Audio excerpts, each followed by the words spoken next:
So let's go ahead and talk about your single. All right, cool. Yeah, so this is Cascade Highway. This is a 2-track single of the Alpenglow mix of Cascade Highway.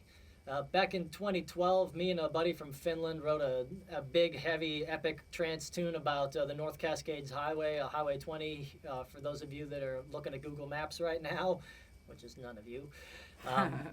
Yeah, that's Highway 20. It runs from about Cedro-Woolley all the way over to Winthrop is the big, the super amazing section. And I used to drive that road all the way over to Spokane to go to DJ gigs way back in 2012, 2013, that old time frame. So I showed my buddy some photos of that, and he showed me this riff that he'd written, and I was like, dude, this chord progression you got here sounds like the highway whenever I plug in like a synth to this riff. So let's make a song about this. And he was like, okay, let's do this.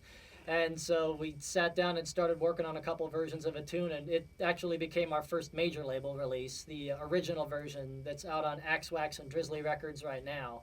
This version is out on Kulshan Recordings, a local record label. And as the years have gone by, I always wanted to do different versions of it and kind of experiment with the feel of it. So this was the first of the Alpenglow style tracks that I started making, and it's only the most recent of the ones that I've released. But it's kind of a chilled out, progressive, grooving kind of tune with a deep house, deep techno kind of vibe, along with these like big uplifting synth riffs. So yeah, how long did it take you to produce this? This particular song, well, honestly, I wrote the whole thing like start to finish in like a day and a half, but then I sat on it for a long time because I was like going through studio overhauls and trying to fix everything up in the mix. So I mean, I started it, I think maybe a little over a year ago, like March 2018, I think is when I laid down the first bare bones of the project. But I finished it back in March of this year, and then it came out on April 6th, like a couple days before they officially reopened the highway. What was your inspiration behind it? That was it's seeing the sun setting over alpine ridges along Highway 20 when you're sitting at the Diablo Lake overlook, or really especially up on Crater Mountain. When I went camping up on Crater Mountain, which is this former fire overlook mountain just east of Jack Mountain, my brother and I camped out up there at 6,000 feet by Crater Lake, and I watched the sunset over Elijah Ridge and all of these like really big remote peaks, and I was watching the snow just turn orange and purple in the Alpenglow, and I got a bunch of photos of that. The cover art is actually one of those photos that I took from that camp out, and I just thought this is super chilled out and super relaxing. I need to do a version of Cascade Highway that feels like this moment right here, just watching the sunset over these distant like snowy peaks. And so that's where that's where the Alpenglow style of track comes from. And I do those versions of my songs for all of my tracks. So right now I've got another release coming out at the end of June, actually June 21st. I've got Take the Wheel coming out, and it's the same style, but that's about a different adventure. And I did a version in the Alpenglow style for Matisse Sully. I think we did an interview about that EP recently. Yes, I'm curious what your soundtrack is going to sound like for Take the Wheel, because when I think about Take the Wheel, I think, Jesus, take my wheel. That's what I think. That's where that quote comes from, and that's a story for another interview. But it's a similar feel to this one. It's a little more bassy and a little more hyphy because I worked in some more instrumentation for a lot more counterpoint in that one. So that one's a little more energetic than this one as kind of a dance track goes, but it's the same kind of groovy, deep house, deep techno kind of vibe with a soulful kind of rhythm to it. Oh, heck yeah. Well, you know what, you guys? No more talking about it. It's time to go ahead and play it. All right, so here we go.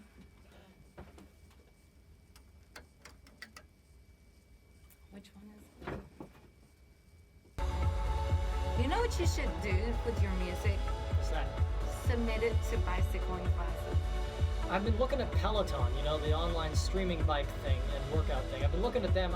You would be perfect person like this music. In fact, we should talk about that after this. Yeah, I've been submitting to playlists, and this track actually got featured on a playlist by a distributor that puts out stuff. So this track's on a deep house playlist. I think that you should really do that because I think about spin class when I hear this. Well, one thing you could ask when the interview starts up again is if this has been featured anywhere, where it's been featured, and talk and discuss that sort of thing. That's an interesting direction to take. Okay.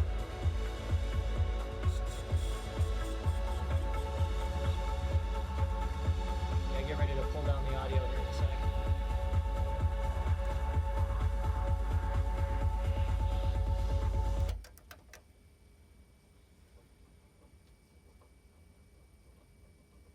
Man, Dave, that was dope.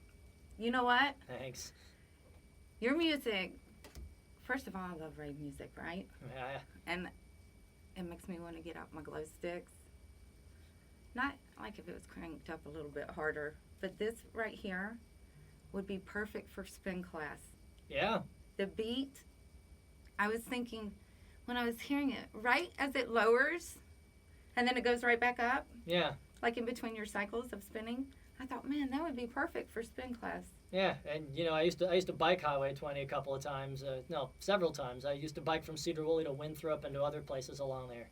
What bike trips those were. Where all is this music distributed? This is literally like everywhere that's not physical. So all the streaming sites, all of the download sites, it's all over the place. And it actually just got featured on an underground like deep house music playlist by the Symphonic Distributors not too long ago. So yeah, this little progressive deep trance kind of anthem got featured on a deep house playlist. Whoa! That's awesome. I'm curious, Dave. Like, your beats are so interesting to me because you could tell a lot about a person by their music, right? Yeah. And I get the fact that you probably like to go hard all the time, so I'm curious.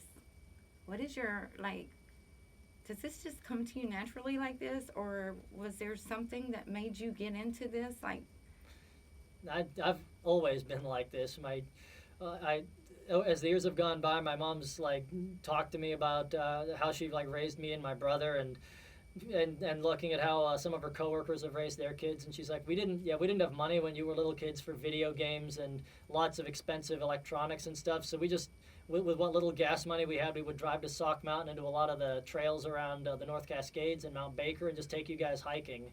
So I guess as far back as when I was 10 years old, I was getting up to the tops of like 5,000, 6,000 foot mountains, and I never even thought about it. So I've always had that go speed of going uphill on up mountain trails and other things. And I just found out and relayed to the Forest Service a few days ago, actually, that the El Dorado Climbers Trail is now open. So there's some amazing views up there. And for those of you that like hiking, don't want to do a long trek, but want a little bit of a stress tester to see if you can handle a little bit of strenuousness, the El Dorado Trail is actually really nice. The views are really great once you get up to the boulder field there. And if you keep on going across the rocks, you can get up into an area where there's some of the most amazing peaks in the world. so where is this at? This is when you go east on Highway 20, you just keep going straight when you go through Marble Mount and cross that bridge and keep going straight down that road until there's this big parking lot with giant metal water tubes, the big pipes that they bury under roads, to prevent streams from washing out roads. There's a couple of those like situated in a parking lot next to a bathroom. There's no marker for the parking lot. It's just a parking lot. And then when you park your car there, if you look to the left, north, you'll see a river, and maybe they're still there. There's a series of wooden tripods that I set up across the river to let people know where the trail officially starts, because you have to cross the river in order to get to the trailhead, because it's not like a super official thing. It's just a climber's trail. And if you cross downstream on some logs, go back upstream to the tripods and then go north, you can follow downstream. Yeah, you have to go downstream, then cross logs, then go back upstream. It took me like half an hour to find the trailhead the other week, and I marked it so it'd be easier for everybody else. But then you just basically go straight uphill for about. It took me 59 minutes to get up off the dirt trail and onto the rocks, and then I went up the rocks for about 20, 30 minutes, had lunch, and took in the views. And I mean, you can't get more amazing views than looking straight all the way down Cascade Pass to Mount Buckner, and then looking at like Johannesburg, Magic Mountain, Mix-Up Peak, Hurry Up, all of them. It was just amazing, and I need to go back as soon as the weather goes halfway decent. Are you gonna have your map of navigation to get you there? I will actually. I bought some like big old topographical maps and the whole like Megillah so that I can't get lost up there, because you can get lost in those wilderness areas, and it's a bit more of a challenge to get lost along the Cascade River Road, because as long as you go downhill, you'll end up back at the road again. But why waste all the extra time bushwhacking when you can just identify where you gotta go, right? You sound like you're going to Gilligan's Island. Not too far off. I mean, I got lost on Mount St. Helens last May. Wow, almost exactly a year ago. Yeah, I got up Mount St. Helens, no problem. I mean, with a mountain, you just keep going uphill and find the easiest way up. But coming back down, I went down the wrong ridge and didn't go down the ridge I came up, and because I was sleep deprived, I ended up spending 6 hours bushwhacking all my way back to the car, across big stream gullies and through the woods, and trying to track my way back by looking for footprints and garbage to identify where trails were. Now I thought I was gonna die. Now the mother's about to come out of me. What were you doing when you found this place? El Dorado Trail or Mount St. Helens? Both. Mount St. Helens is on like every climber's bucket list because it's the big volcano around here that exploded back in 1980 and like destroyed an entire town. So it's a piece of climbing and Washington history. El Dorado, I just want to do it because it's a big peak. It's like 8,860 feet, I think it is. The access is not actually that long. It's like 10 miles round trip, so it's not actually too terrible. And the worst of the ascents are within like the first like 3 or so miles. So once you get like through the crux of it and get up onto the ridge, then it's pretty easy sailing from there. And the summit's not technical. If you just got boot spikes and an ice axe, you can get up and down without too much difficulty. So I'm hoping to do that before I go to Sweden this summer because that would be super cool to have as a story to tell when I get over there. I have a question that really isn't relevant to your music. It's for all artists out there and everything. If you could change one thing in the music industry, what would it be?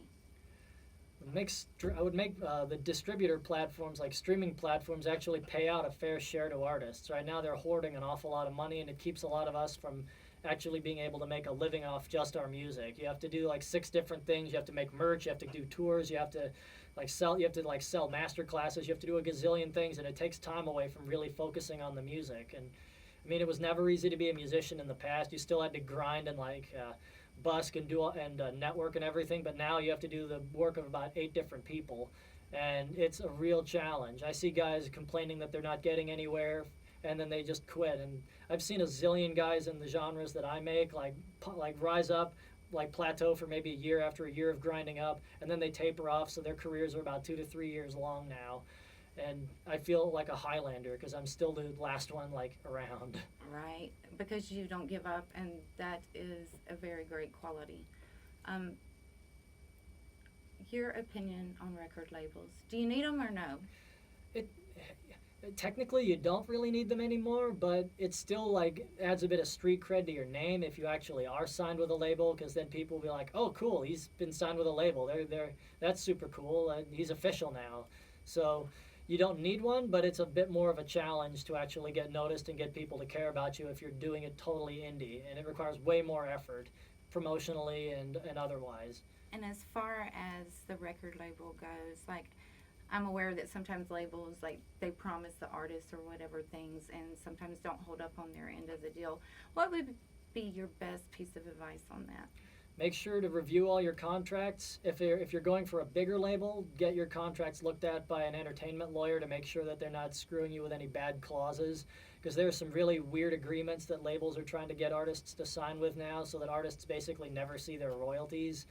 Sometimes and be wary of contracts that offer advances. Advances can be nice, but sometimes you may be forced to end up paying all that back plus a bunch of recording costs, and the label may end up taking way more money if your track takes off than you got out of the advance. So you'll want to be very careful about that and make sure that you get everything in writing and that you get it looked at by a lawyer if it's anything higher than small, low-level label stuff. Little labels will give you a pretty good deal and let you keep copyrights within your name. The bigger ones tend to have longer sunset clauses for how long the copyright stays with them and what kind of royalties you can get. And if you are one of those artists that are out there determined to make it, but yet aren't signed by your label, what would be your advice for them? Play out a lot, and write as much music as you can, preferably in one single stretch. Take several months to just write a ton of new music. Make sure that it's all good music, and get a few people to help you filter out the crappy tracks from the good ones.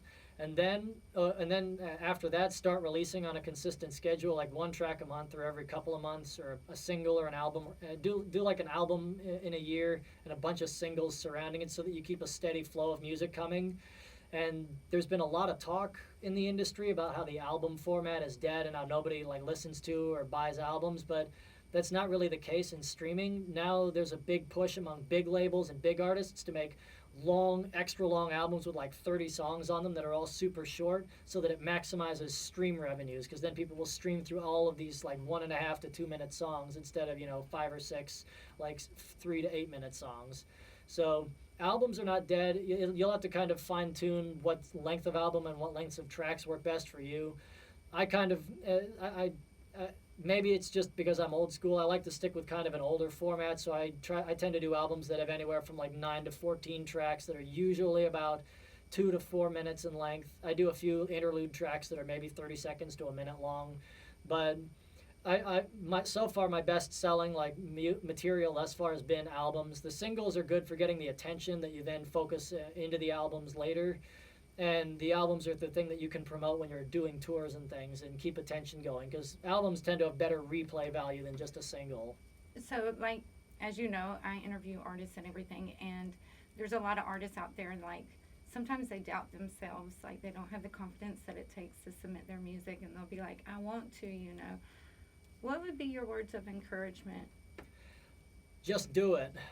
You're just going to have to suck it up and just go ahead and start submitting. And if you get bad feedback, oh well, you're going to get bad feedback on good songs no matter anyway, just because everybody has subjective tastes. I've tracks that have gotten some of my strongest feedback, like A&R people turned down because it wasn't the right sound for their label. Most label people are pretty cool about it. They'll just tell you it's not the right sound for their label or it's not what they're looking for, but to submit in the future. And so if you make something that's a little more like in line with their label sound, you might have a chance. But generally, it's just good to keep on swimming and to just keep like making and releasing new material and getting it out there and promoting it. Like the nervousness about it goes away in time, and you'll feel a lot better about yourself actually trying rather than just wishing that you were trying. Right. And the big hang up that a lot of artists have that keeps them from releasing anything is an over perfectionist kind of mentality. Yes. That's what held me up for years with my production, and that's why I basically had like a 5-year gap between releases from like 2013 to 2018. Eventually I just decided, screw it, I'm going to just suck it up and start releasing tracks and get them as good as I can, but I'm not going to like fuss over super minute details. And so, I mean, that's where I was at yesterday. I just finished up a new track. I don't know if it's 100% perfect the way it maybe should be in my head or maybe my friends' heads, but it's good. It sounds solid enough on the different sound systems I tried it on. So I'm going to get it out there, going to promote it, and get new music going and get as much out. And that's all you really can do. Otherwise, you're just going to be dead in the water and you'll regret it the rest of your life for not having tried. Right. The one thing that I myself have learned, because you can't wear your feelings on your sleeve in this business by any means. The industry will eat you alive if you're too open about everything. And that's part of what I see happening with a lot of artists now is a lot of them like dump all of their personal lives onto social media. They talk about their various problems, and it corrodes your credibility to look like you're a problem child or a diva, or like that you don't have enough of a handle on your mental illness problems to be able to stay like consistent and to be reliable. Like being in the music industry is stressful enough. I'm not putting down anybody that has mental illnesses and is struggling with that within the context of the music industry. It's rough, but you need to be getting help from proper professionals, not just airing your grievances and dumping your purse all over social media, because all you're doing is telling promoters that you're going to be drawing a lot of drama to their events, and it doesn't make you look good either. So it alienates the scene from you. So you want to keep stuff to yourself and your professionals and your close friends, not to your entire fan base. I've always said the good thing about tomorrow is you get to wake up and start all over again. So if you've had that negative feedback or whatever, and you're feeling butthurt or whatever it is, like, just take a moment out, finish your day, go back tomorrow with a fresh mind, and kick it in the butt, right? Yeah. I've been kind of interested in Japanese Zen as of late, and so learning just not to take things too seriously and to just kind of go with the flow and do what you're going to do. It helps a lot, and it helps you keep expectations low, because a lot of what kills people in this industry is expectations, expecting to be famous, expecting to get all the girls or the guys, and expecting to get all this money and fame and drugs and whatever. And when you are at it for 6 months and none of that comes, you're going to be disillusioned, you're going to drop out. And for the people for whom that's their motivator, they should drop out. You shouldn't be in this for just the superficial stuff. 'Cause Music. we want great hits to keep coming out. We want art that's actual art, not just. Yeah. There was a quote, I think maybe it was Armin van Buuren that said that. I keep feeling like it's Afrojack, but I don't think it's him. He was saying sometimes, comparing to music, sometimes people want filet mignon, sometimes people want McDonald's. Well, McDonald's has kind of poisoned the diets of people all over the globe and made everybody have health problems. So I think more people need a little more filet mignon, or at the very least, if you're not going to get filet mignon, go Ethiopian and get some lega tibs, because lega tibs is super amazing. You're making me hungry. I'm starving here. Right? So I want to thank you for coming in, and I want to use you as an example. All you artists out there, be just like Dave.